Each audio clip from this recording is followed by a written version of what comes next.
La primera activitat que vam realitzar va ser una sortida pel barri gòtic. Vam conèixer els QRs i el món que els envolta.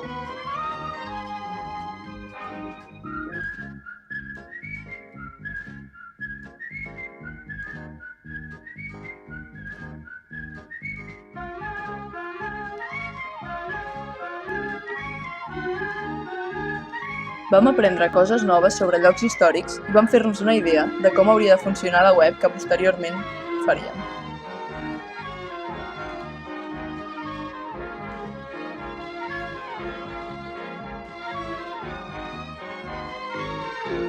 La segona activitat va ser visitar l'arxiu del Balmes, que era on es trobaven els objectes que ara són a les vitrines de l'institut. Amb això puc aspirar aigua i gràcies a que aquí sempre hi ha un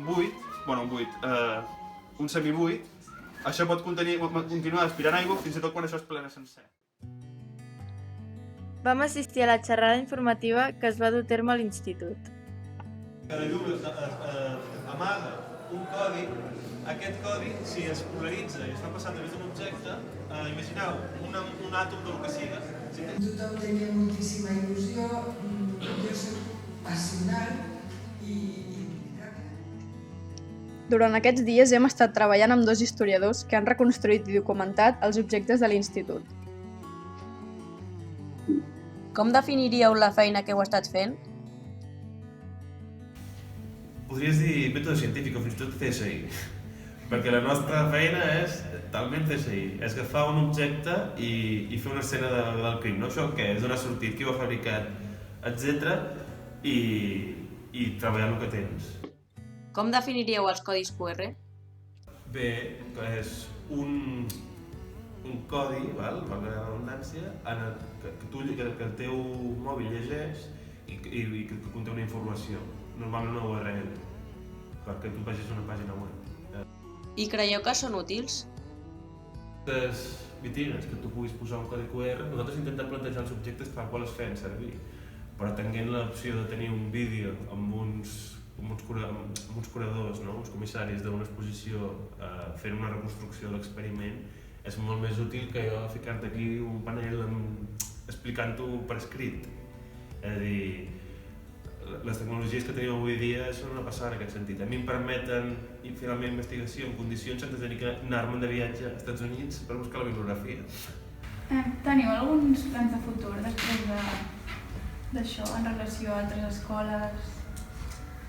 A veure, el desig, si hi ha finançament, és de poder inventariar totes les escoles històriques de Barcelona. El que passa que les escoles històriques de Barcelona, la majoria són de primària, per tant no tenen aquesta mena d'instrumental científic, sinó que tenen més aviat objectes de pedagogia i aleshores hi ha tota mena de coses. Hi ha des d'objectes a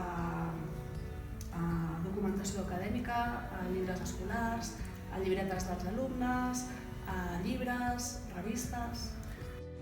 Quin creieu que és l'objecte més valuós de la col·lecció de l'institut?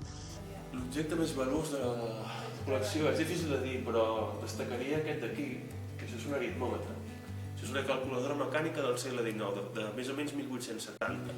A més està firmada per l'arquitecte, l'enginyer que la va dissenyar, que és Tomàs de Colomar. Heu de pensar que abans de la computació, que comença a prendre forma després de la Segona Guerra Mundial, Alan Turing, això és el més pregut que hi havia. Això és una calculadora que calcula 21 xifres i 12 decimals, sense error, i pot fer suma, resta, multiplicació i divisió, i funciona 100% de forma analògica, no té software. És a dir, són tot engranatges i històries d'aquestes, és molt complicat.